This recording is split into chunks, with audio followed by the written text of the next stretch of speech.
Boa noite, pessoal, a todos que nos escutam.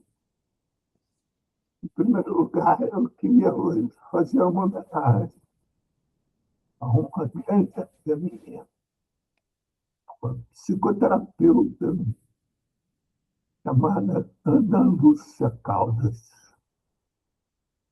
Ela se foi semana passada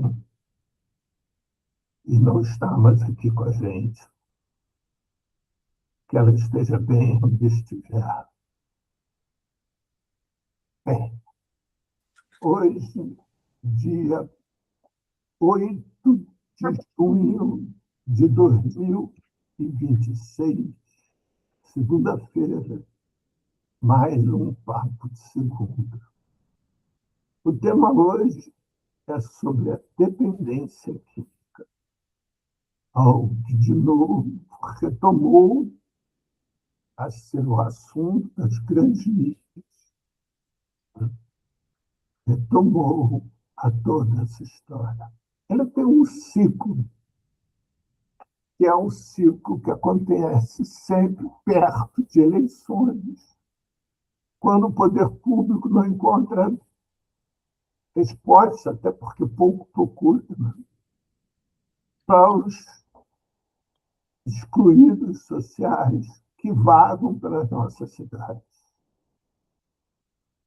Como o sistema em si não pode assumir seus erros, seus equívocos, ele quer se colocar sempre como certo, e aqueles que não se enquadram aos seus ditames é que estão errados.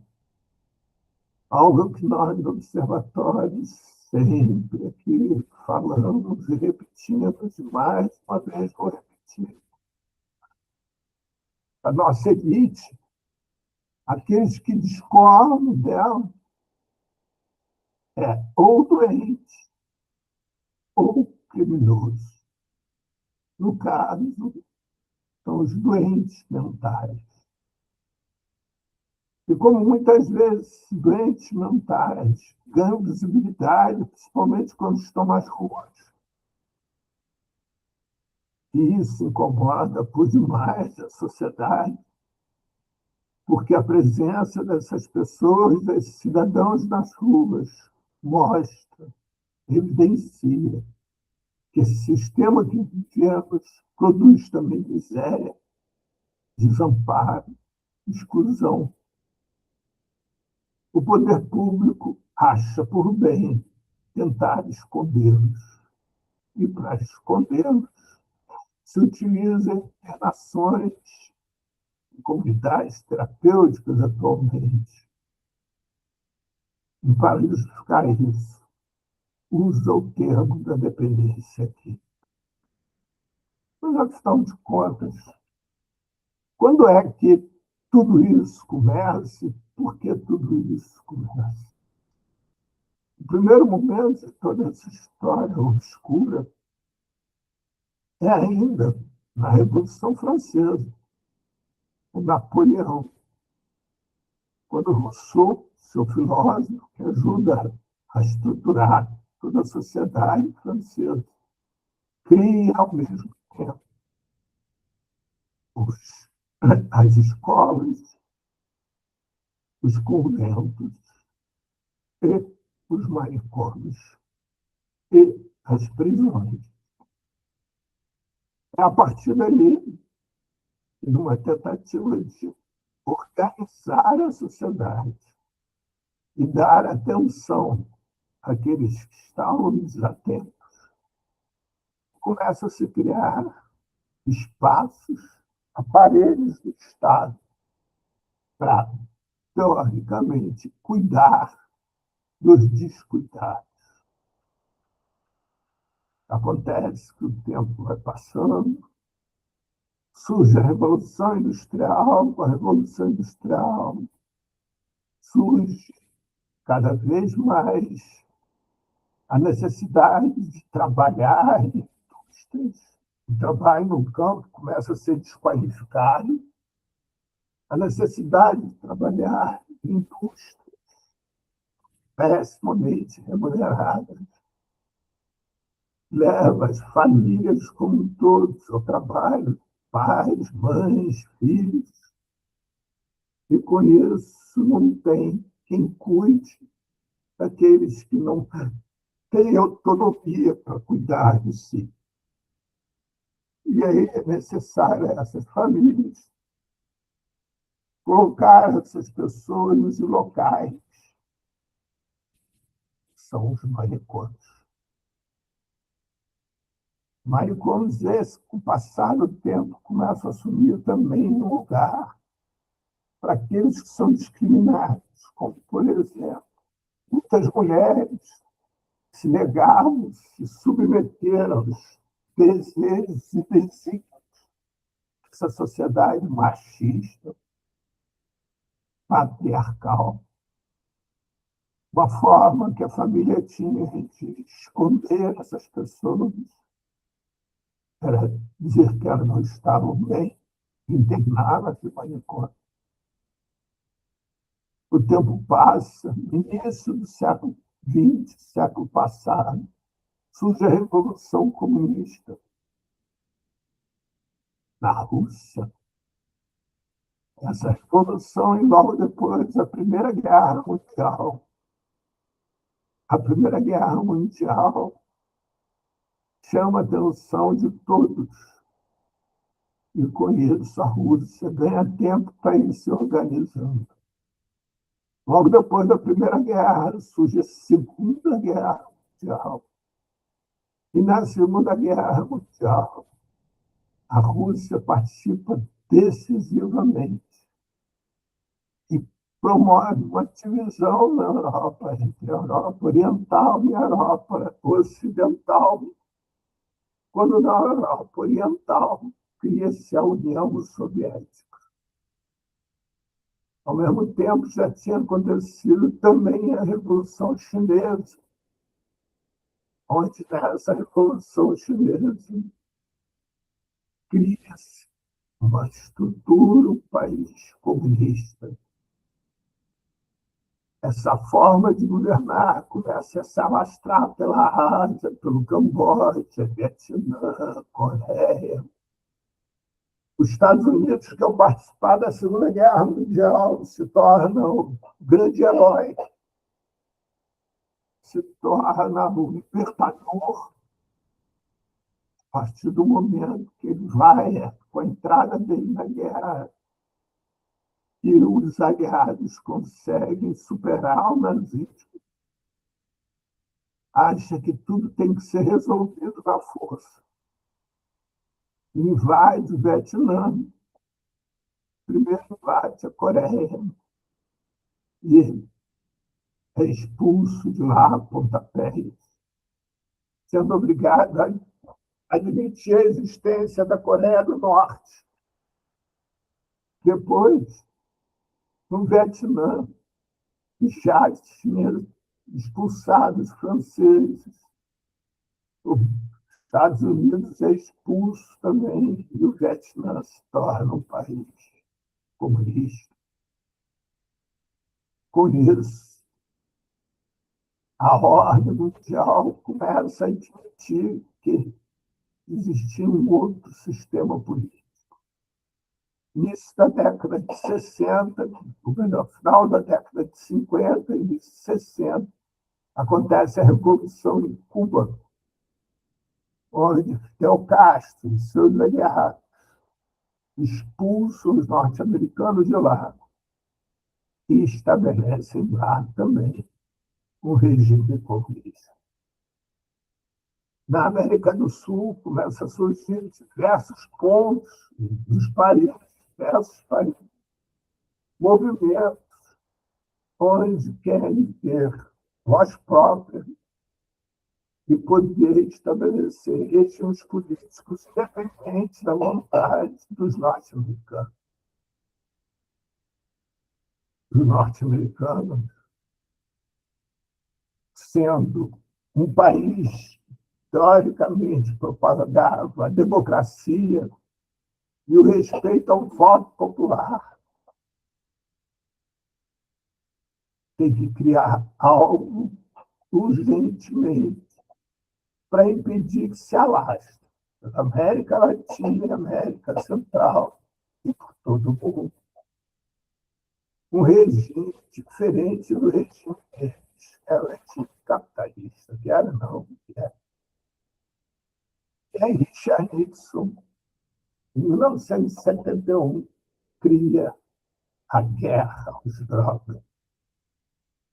E para justificar a necessidade de criar guerra às drogas, uma vez que a ele responsabiliza o uso dessas substâncias, meia dúzia de substâncias,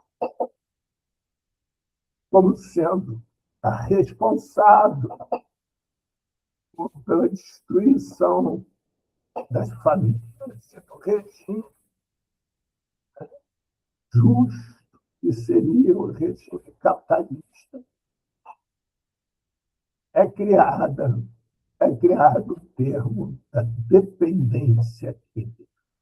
Ou seja, de acordo com essa filosofia, de acordo com esta mentira, essas meia dúzia de substâncias, uma vez usadas, criariam uma dependência naquele que é substância, que é maior do que qualquer outra coisa, que seria uma dependência química. O organismo se habituaria, se viciaria com aquela substância que, sem ela, ele não conseguiria operar. As pessoas ficariam desnorteadas, sem poderem estabelecer uma relação sadia com o que é certo.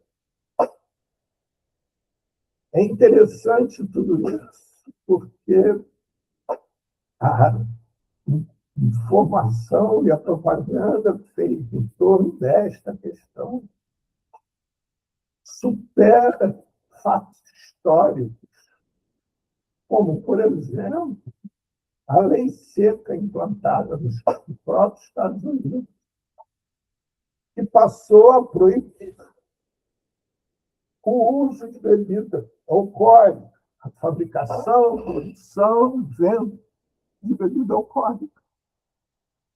E foi exatamente o período que aumentou absurdamente o consumo de bebida alcoólica e o crime organizado nos Estados Unidos. A época da máfia, do Al Capone. E outros fatos, como, por exemplo, que durante a Guerra do Vietnã, as Forças Armadas norte-americanas eram coniventes com o uso de substâncias psicoativas, principalmente heroína, pelos seus combatentes.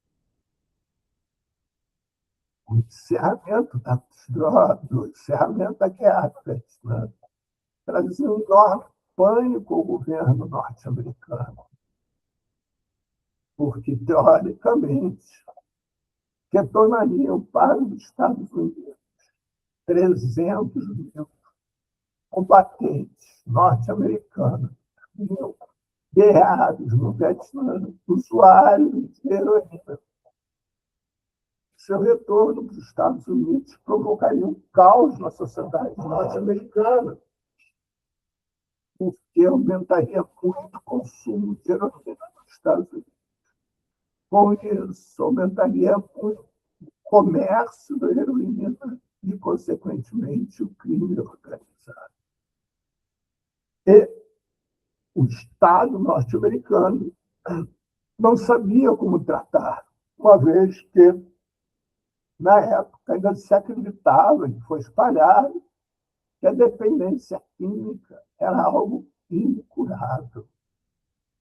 Não tinha como ser o dependente químico, não tinha como ser curado. Daí a justificativa da guerra às drogas, que é a única forma de impedir que a humanidade não ficasse viciada em drogas seria combater na raiz, ou seja, lá no cultivo da droga, combater o seu plantio. Então, teria que se acabar com o cultivo dessas substâncias, para que se acabasse com o comércio e, assim, se acabasse com o vício. Bem, acontece que a guerra do Vietnã acaba.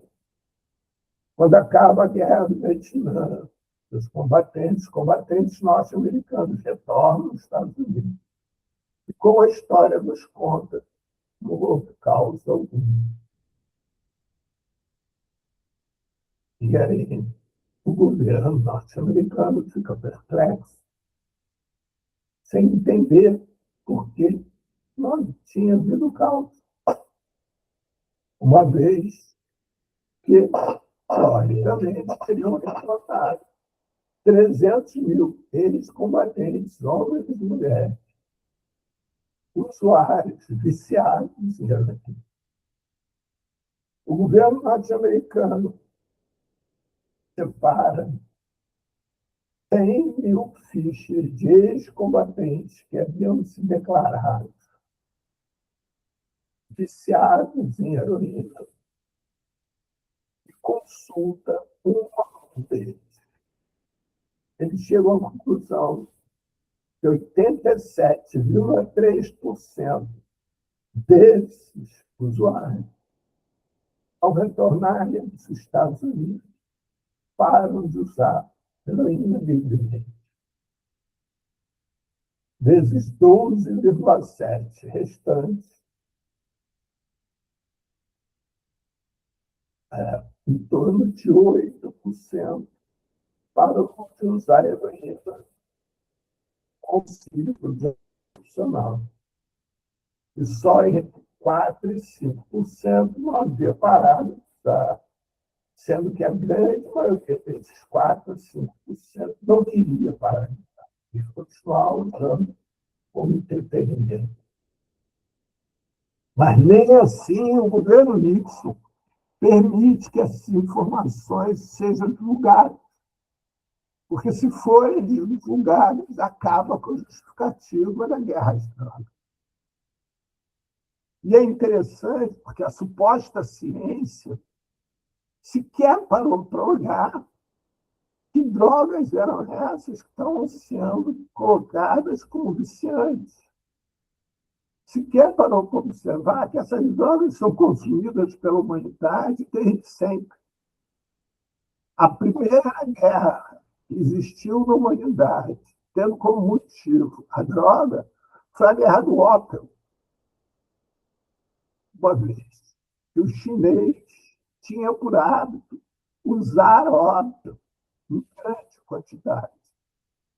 E por isso a China tinha pouca capacidade de produção de bens de consumo, e principalmente de tecidos, que eram todos importados da Inglaterra. Aliás, o segundo maior consumidor de tecido da Inglaterra. O primeiro era. Mas surge o imperador chinês, que eu não me lembro o nome agora, que proíbe o uso de ópio.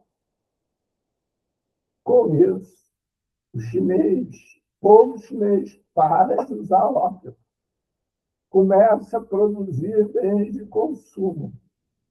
E a Inglaterra invade a China para expulsar o imperador e voltar a permitir que os chineses consumissem ópio para que pudesse se importar tecido da Inglaterra.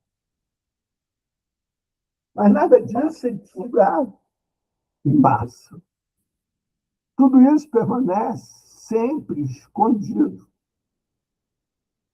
mesmo que inúmeras evidências continuem acontecendo, como, por exemplo, ao se olhar, a grosso modo, de uma forma rápida, as substâncias que são proibidas, que são tidas como nocivas, né?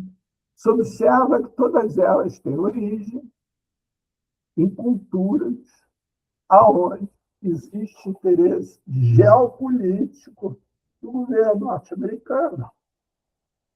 A maconha vem da Ásia, Brasil, América do Sul, África.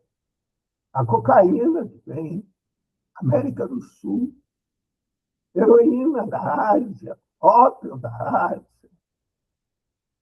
Mas, em compensação, a droga que produz maiores danos ao ser humano, seja danos físicos, orgânicos, seja danos materiais, financeiros, o álcool é estimulado, é feito liberado, campanhas na televisão, etc. Hora nenhuma ninguém pensou no estímulo que existe quando a Igreja Católica, durante seu culto, se utiliza do vinho para simbolizar o sangue de Jesus. E, com isso, estimular o católico ingira o vinho, beba bebida alcoólica. Hora nenhuma ninguém pensou sobre o uísque e tantas outras. Mas sobre a cachaça, que é uma bebida nativa brasileira. Isso sim, nunca foi bem visto. A cerveja, que é oriunda da Europa, é muito bem vista.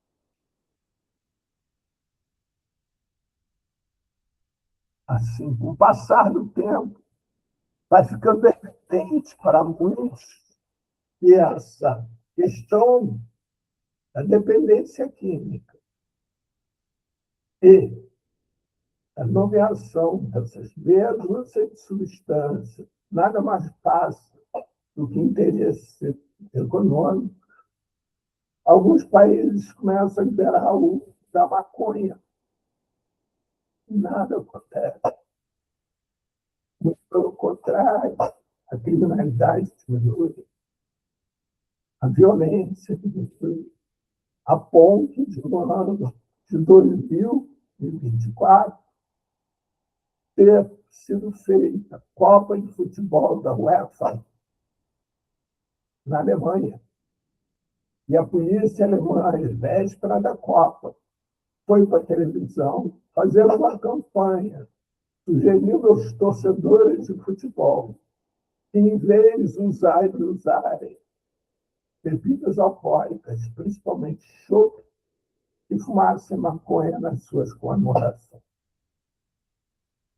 Porque, segundo a própria polícia alemã, o chope deixa as pessoas, o álcool deixa as pessoas mais agressivas. A maconha as acalma. Mas é interessante porque essa campanha maciça sobre a questão da dependência química faz com que as pessoas, os indivíduos, os cidadãos, sequer percebam a armadilha que isso cai. Sequer olhem para os fatos que estão acontecendo no seu dia a dia e vejam que, para o usuário de droga, o problema não é a droga, muito pelo contrário. A droga, na sua grande maioria das vezes, é a solução. Aquele que usa droga, na realidade, ele usa droga para poder encontrar uma saída para algo que ele não consegue viver, para alguma situação de vida que o impede de ter uma vida mais tranquila. Então, a droga, o álcool, é o seu anestésico. Não adianta de nada, isso já existem pesquisas, estudos, se isolar o usuário de substâncias psicoativas para o afastar da substância. interná-los, seja em clínicas psiquiátricas, interná-los em comunidades terapêuticas, nada disso resolve. Porque quando ele sai de lá, ele reencontra os mesmos problemas, os mesmos lugares, com as mesmas discriminações. E a solução continua sendo a droga. Vamos pensar numa situação real que acontece com usuários de substâncias psicoativas. Vamos pensar, por exemplo, no usuário de crack, que é hoje a substância que o seu usuário é o mais discriminado. É o chamado cracudo. O cracudo é rebaixado hoje ao último nível social. Bem, esse sujeito, esse indivíduo, esse cidadão, essa cidadã, ele só vai encontrar relações com outros cracudos, com outros usuários de crack. Portanto, para ele, para deixar de usar o crack, não é só deixar de usar o crack, é abandonar todas as relações afetivas que ele tem. Todos aqueles que são amigos dele, que os acolhem e conversa com ele. Que os demais sejam familiares, amigos. A primeira pergunta que eles fazem para ele é: e aí, como é que você faz? Continua usando crack? Ninguém me chama para ir ao cinema, para ir ao teatro, para almoçar, para ir visitar na sua casa. Não. Todos querem se afastar dele. E ele vai ter um círculo social cada vez menor, cada vez mais restrito, cada vez mais dependente de outros usuários. Ambientes onde se usam substâncias psicoativas. E com isso, a vida dele começa a girar em torno da droga.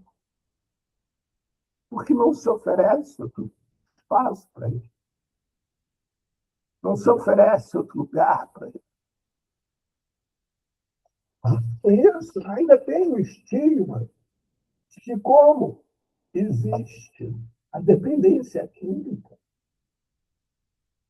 Quando um adolescente rouba algo em casa para conseguir dinheiro, para comprar droga,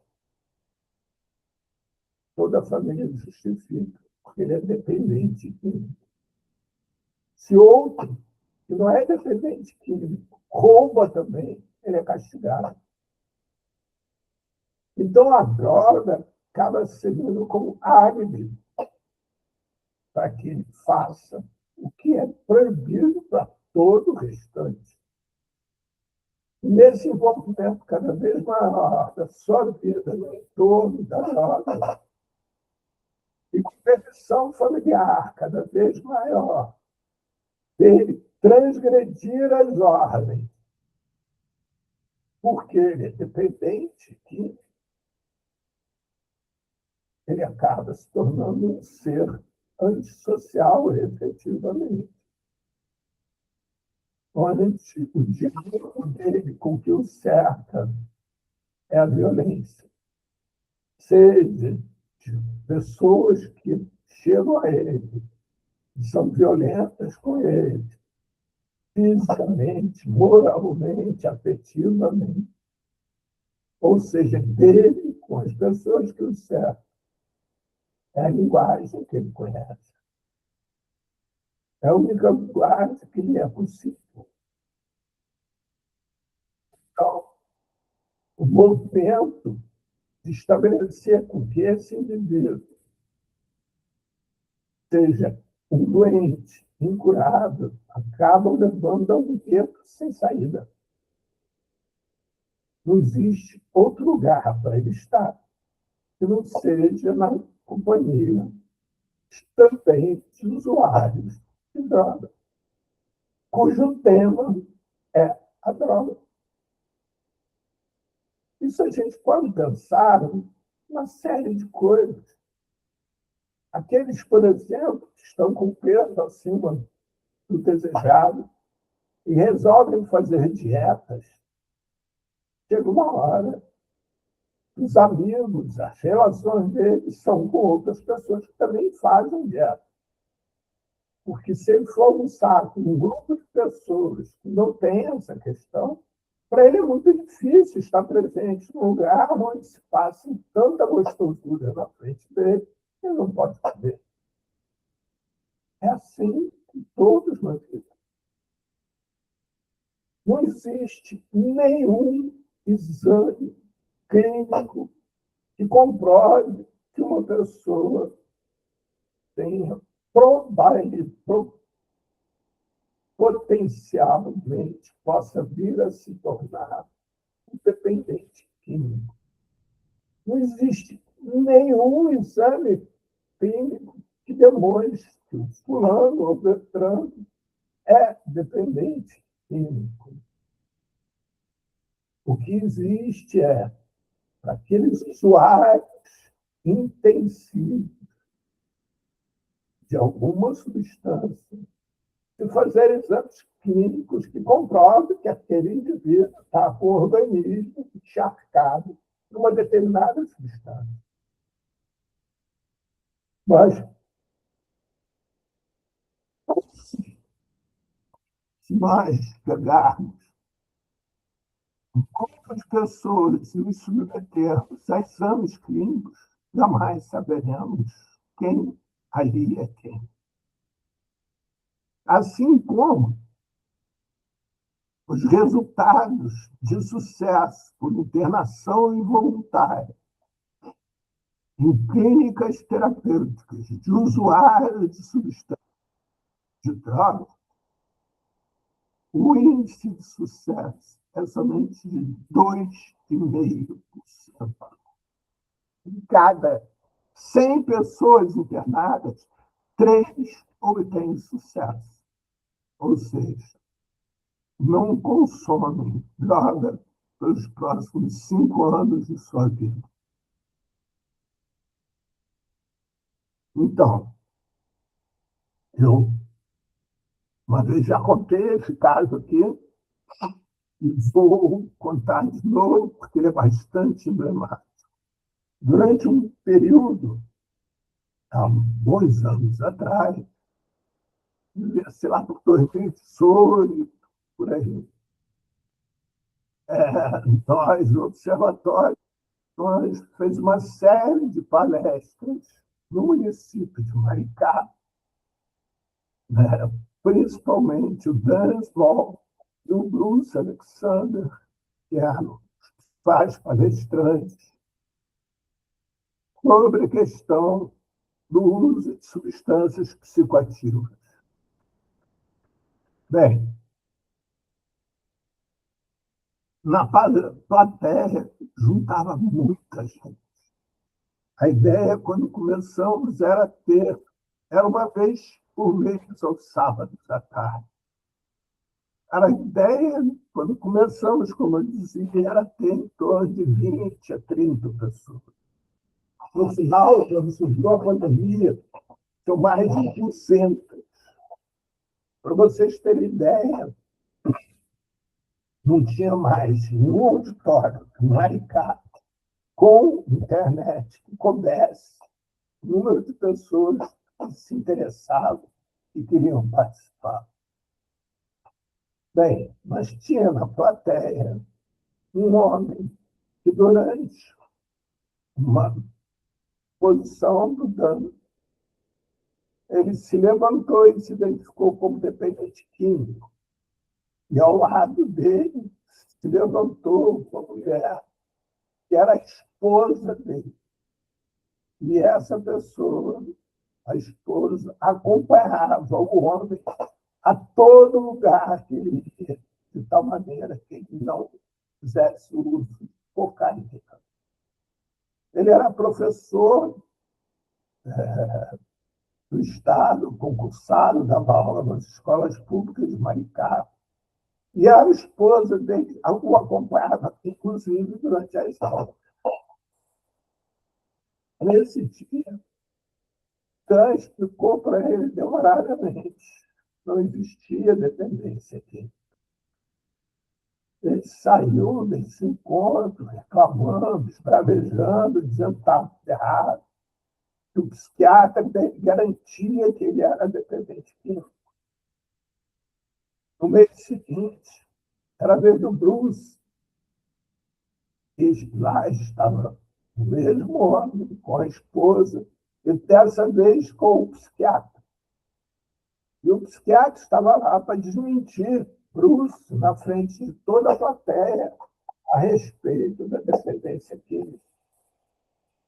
Como assim, só sabia?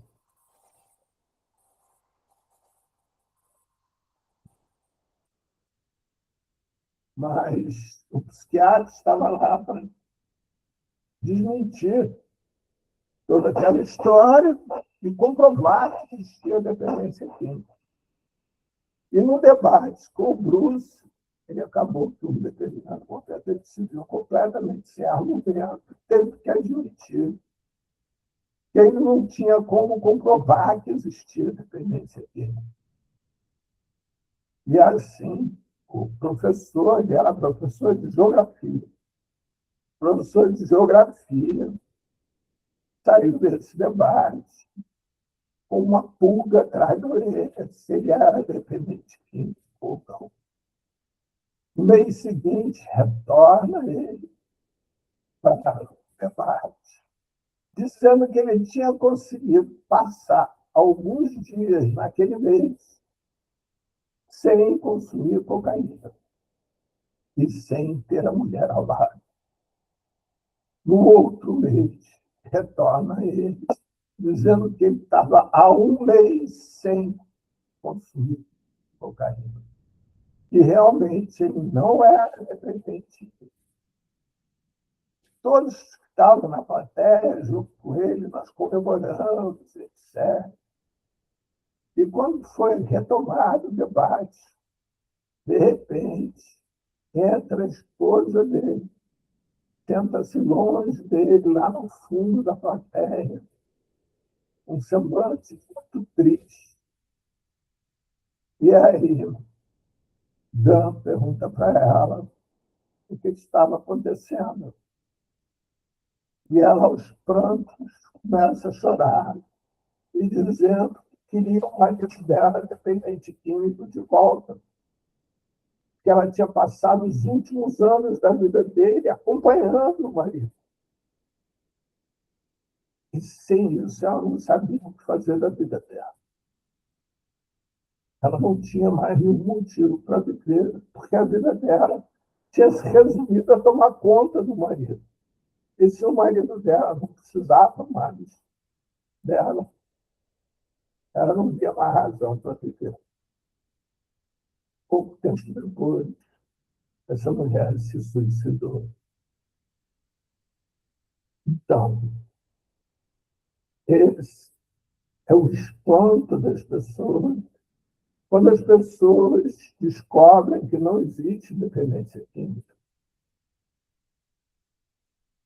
Essa é a forma, e existem inúmeras formas, inúmeras outras coisas, por exemplo, os narcóticos anônimos, em que as pessoas, usuários de drogas, passam a frequentar os grupos e abandonam simplesmente o uso das drogas, das substâncias.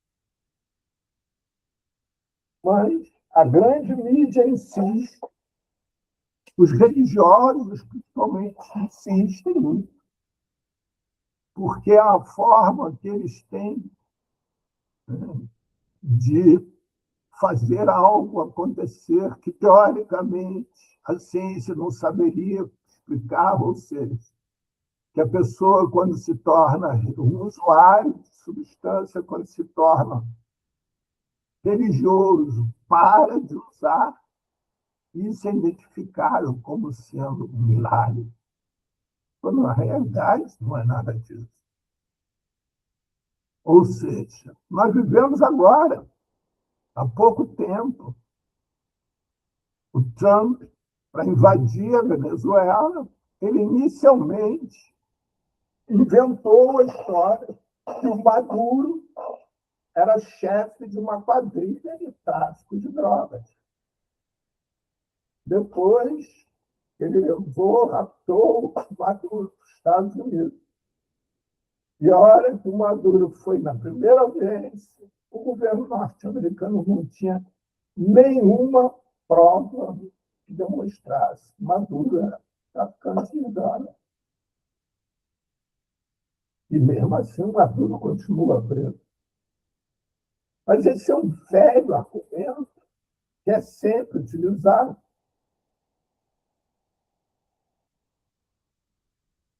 O tráfico de droga, por exemplo, ele, quando se vê a relação dos crimes mais lucrativos na humanidade, nós temos, em primeiro lugar, o tráfico de armas e drogas. Não é tráfico de armas e tráfico de drogas separados. Não, os dois são colocados em conjunto. Por quê? É assim, os Estados Unidos é o maior contrabandista, o maior fabricante de armas do mundo. Essa é a forma que ele tem de esconder o tamanho do crime que é organizado e patrocinado pelo Estado dos Estados Unidos, pelo governo norte-americano, no tráfico de armas. Sem isso, a economia deles teria um forte baque. Agora, por exemplo, a economia norte-americana está com sérios problemas. Trump organiza guerras de tal maneira que toda a indústria armamentícia dele trabalha a todo vapor. E o mundo se preocupe e compre armas. Foi o motivo da guerra. O preço que nós todos pagamos por isso, a elite não está nem um pouco interessada. Só para se ter uma ideia do tamanho desse preço, segundo o STF, para cada preso brasileiro corresponde a um custo de 7 estudantes em sala de aula, em escolas públicas, com 5 refeições, café da manhã, lanche, almoço, lanche e janta, uniforme escolar, material escolar e transporte público, tudo fornecido pelo governo. Quando no Brasil nós temos algo em torno de 1 milhão de pessoas privadas da liberdade, nós temos 7 milhões de crianças fora da sala de aula. Você sabe o que é 7 milhões de crianças por ano fora de sala de aula? As refeições, escola o dia inteiro, horário integral. Pois é isso. Ninguém está interessado.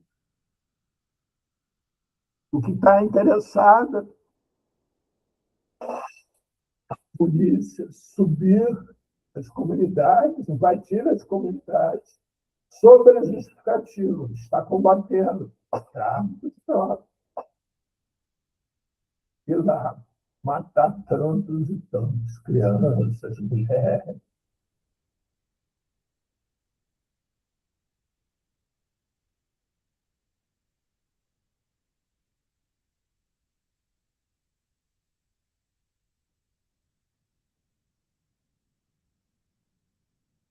Bem, fazendo um resumo, não existe dependência química. 2, a internação involuntária de um indivíduo como tratamento para o uso de substâncias psicoativas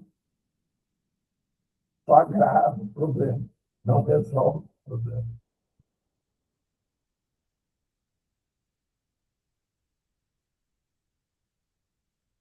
Normalmente, Os usuários de substâncias psicoativas são pessoas muito inteligentes, sensíveis, que percebem algo que os que estão ao seu redor não percebem, e que ele faz denúncias que os que estão ao seu redor não querem que seja feito. É alguém excluído socialmente, não pela sua incapacidade, mas pela sua capacidade, pelo seu potencial como cidadão.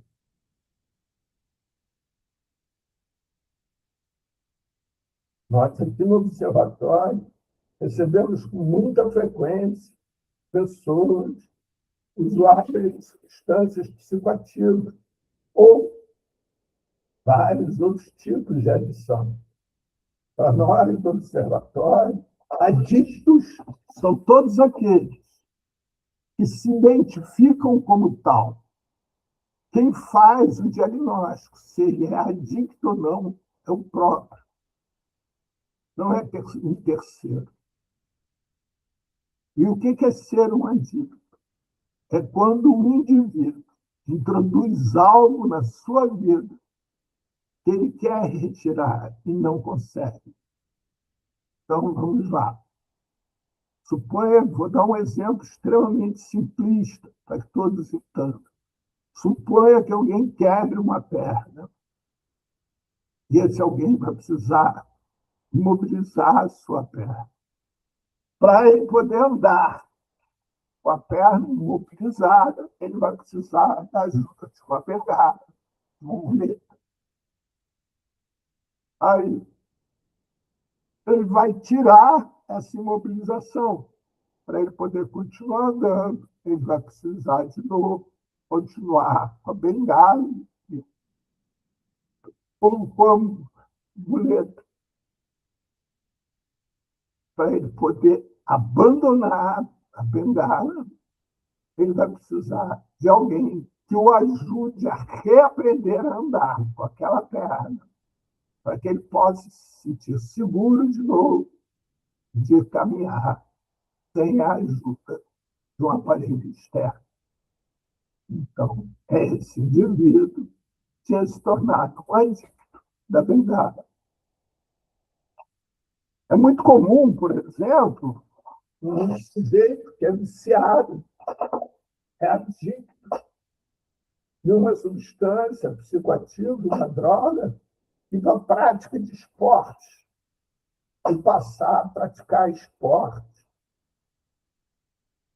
Ele trocou a adição. Ele era adicto em droga, passou a ser adicto no esporte. Obviamente, em uma determinada medida, a adição no esporte é muito mais benéfica. Mas ele não deixou de ser. Segundo pesquisa da Fiocruz, 70%, vou repetir, 70% das pessoas que fazem cirurgia bariátrica se transformam em alcoólatras. Por quê? Porque elas reduziram o estômago e impedem de comer, mas não tratou da questão do fundo. Então, ele passa a beber, ou ela passa a beber. A mesma coisa agora está acontecendo no Brasil com a história das bets, essas apostas online, em que as pessoas perdem o controle e apostam de uma forma compulsiva. Ficam adictas às apostas. O reverso disso, Sigmund Freud, sim, esse que estruturou toda a ciência da psicologia, segundo um livro escrito pela filha dele, que a filha dele participou, não escreveu sozinha, Ana Freud, usava cocaína todo dia de manhã. Vou repetir. Freud usava cocaína todo dia morreu de câncer na boca por causa do calor do cachimbo que ele usava. Não tinha nada a ver com a cocaína. E não era um adicto, porque ele não reclamava do fato de usar cocaína. Ele dizia que para ele acordar era necessário ele usar cocaína. Não é nenhum estímulo que ninguém, que alguém use cocaína. Não é recomendado. Mas eu só estou dizendo, estou tentando mostrar que não existe a dependência química, como é colocada.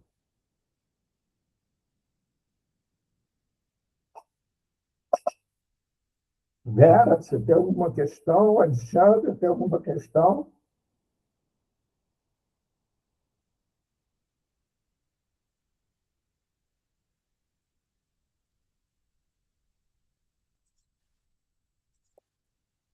Bom,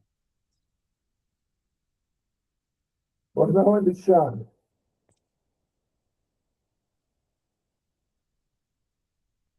eu, da pessoa que eu estava falando antes para ti,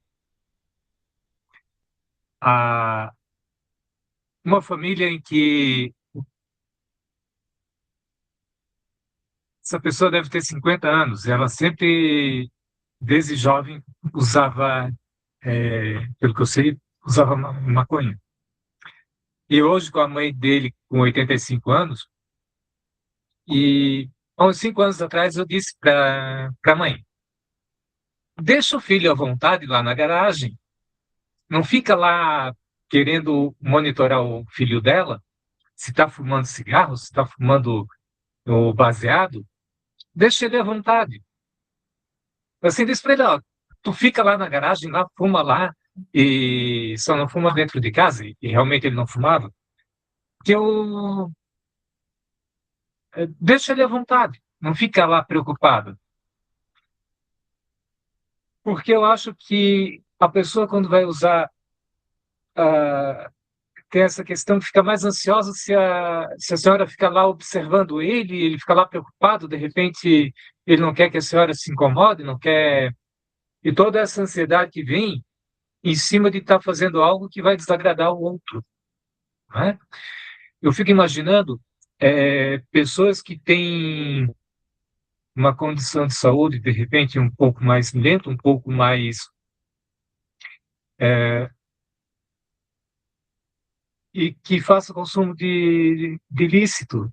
Se as pessoas terem que ir, né, lá comprar droga e se bate a polícia e explicar e eventualmente é preso e tudo mais, toda essa ansiedade que vem em cima, o quanto isso custa para a pessoa, o tanto de mal que faz essa. Porque é, um conhecido, ele em tratamento em CAPES, levou multa. Em Santa Catarina foram aplicadas em um ano 10 mil multas por quem usa drogas em público. Maconha, provavelmente, que eu acho, não sei as estatísticas, mas deve ser a droga do pobre, porque o rico, ele tem os seus cuidados, né? Ah, mas mesmo o rico também tem isso, as pessoas que têm condições de comprar droga, de ter acesso a essa ansiedade é, de ser preso e tudo mais. Tem uma pessoa conhecida, que eu soube da história, ela foi para o litoral e a amiga deu um baseado para ela. Dois, eu acho. Ela, quando foi embora, ela fumou um e quando entrou na rodovia, a polícia parou. E ela, toda ansiosa, toda estabanada, acabou entregando outro baseado para a polícia. Ela recebeu a, não foi presa, mas a polícia fez a ocorrência.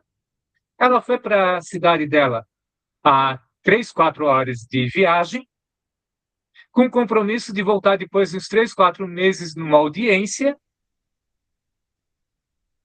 E chegando lá, ainda teve que pagar advogado, fazer um acordo lá e tudo mais. o transtorno que ela teve por conta de uma porcaria. E seguiu viagem lá tipo, com a cabeça feita, ainda por cima. Não, a polícia não tinha percebido que ela tinha fumado uma a 2, 3 quilômetros antes.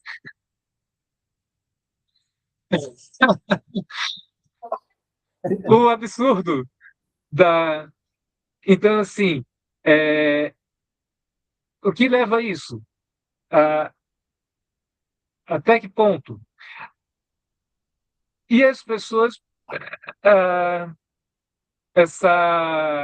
de outro lado, as pessoas que não conhecem esses efeitos, o medo que tem, vai usar um baseado, vai usar uma substância e vai ficar alucinada. Enquanto o acesso às medicações pagas, elas são acessíveis. A pessoa vai no médico e consegue a medicação que ela quer para dormir, é, para ansiedade, para tudo mais, e vem com um monte de cartela de remédio para casa. Alexandre, E essas são, aí você está levantando uma série de questões muito interessantes, né? sim, Mas eu interrompi porque está ficando um volume muito grande. Primeiro, é verdade, a proibição das drogas ela só traz malefícios, não trouxe nunca nenhum benefício, como esse que você apontou, né?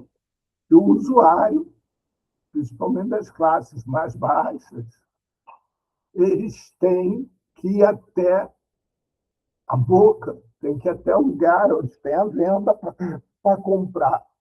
Os das classes mais altas, mais ricos, eles têm entrega domiciliar. Aqui no Rio, por exemplo, o jornal The Intercept fez uma brincadeira, entram ou seja, com a permissão, comunicou à polícia que ia fazer esse feito. Ele pediu ao mesmo tempo, encomendou ao mesmo tempo, maconha e uma pizza. A maconha chegou primeiro que a pizza, né? Então não é esse o problema. Eles entregam aqui, você tem entrega domiciliar, farta, não tem nenhum problema. A questão toda é que, como ela é proibida, não existe nenhum controle de qualidade sobre o que o usuário vai usar efetivamente. Então, por exemplo, a maconha atualmente, boa parte dela não é planta, boa parte dela é posta depois seca, misturada com a maconha e embebida numa solução de crack, de tal maneira que dê a sensação de que aquela maconha dali é forte, é uma maconha boa, né? A maconha de bois. A cocaína, por exemplo, ela é misturada com pó de vidro, ou pó de mármore, ou tudo aquilo que é pó branco. Então, segundo a análise, a cocaína, só um quarto da cocaína, né, é efetivamente cocaína. 3/4 da porção é alguma outra substância. E normalmente são substâncias como pó de vidro, pó de mármore, por exemplo, que fazem muito mais mal que a própria cocaína. Então, assim, essa é uma outra questão, né, que é a proibição das drogas traz. Além disso, a proibição das drogas também permite que o crime organizado tenha uma fonte constante de renda. E, com isso, o Estado despende uma enorme quantidade de recursos que poderia estar sendo usado na educação, na saúde e tantas outras coisas, para combater um comércio que não tem problema algum. O comércio, por exemplo, de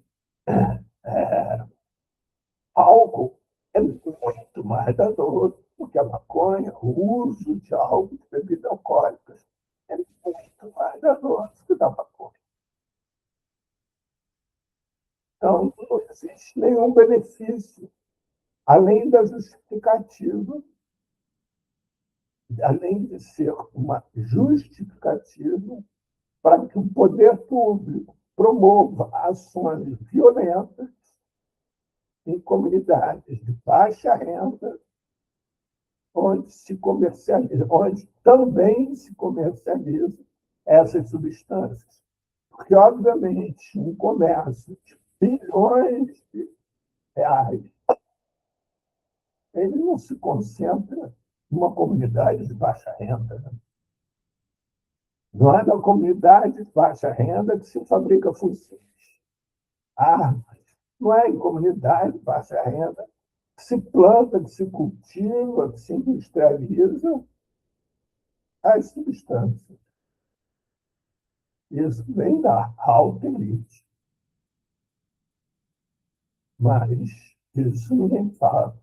Não sei se vocês se lembram, aquele helicóptero que foi apreendido em Minas Gerais com 45 toneladas de cocaína, que era de um filho de um senador, o senador desse, que era presidente de um clube de futebol lá de Minas Gerais. Ninguém foi preso. A justificativa é que o dono do helicóptero não sabia o que o piloto estava transportando. Embora o piloto tivesse saído do helicóptero do Paraguai, feito um pouso no Brasil, feito alguns pousos até pousar na fazenda do dono do helicóptero, coincidentemente. Já o piloto do helicóptero tinha como justificativo que ele simplesmente estava dirigindo um helicóptero, que era a profissão dele. Colocaram uma carga lá que, para ele, o dono do helicóptero não sabia. E ele transportou a carga, sem saber do que se tratava. E pronto. Mas ninguém foi preso. Diferentemente, não sei se vocês se lembram, daquele homem que era a população de rua e que, durante as manifestações, antes dos grandes eventos, né, Olimpíadas, Copa do Mundo, União dos Jovens Católicos aqui no Rio de Janeiro, tiveram aqueles eventos que a população foi para a rua, né, pedindo o fim da corrupção. Foi preso uma população integrante da população de rua, lá na Candelária, com uma garrafa de detergente. E a polícia alegou que com aquele detergente ele poderia fabricar uma bomba. E ele foi preso. Na prisão, ele foi currado, pegou AIDS, saiu da prisão e, logo depois, ele foi inocentado pela justiça. Quando sai da prisão, ele volta para casa dos pais, e, numa batida policial, ele é preso com uma semente de maconha no bolso. E aí foi preso como traficante, acabou morrendo na cadeia. O helicóptero, 45 toneladas de cocaína, não aconteceu nada. Foi um homem pobre, negro, com uma semente de maconha. Foi preso, morreu na prisão.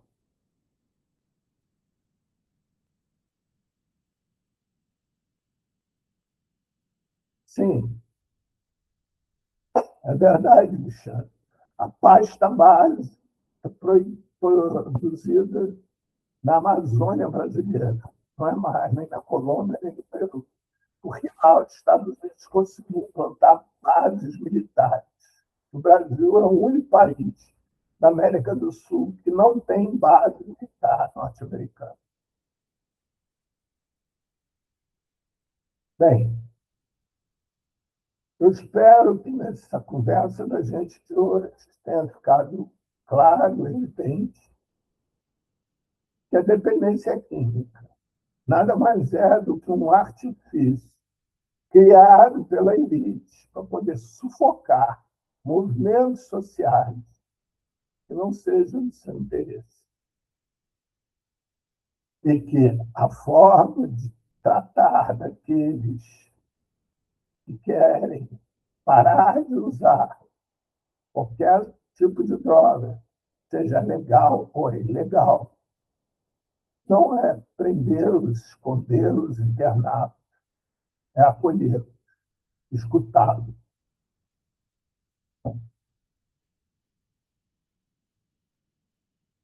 Forte abraço a todos. Até segunda-feira que vem.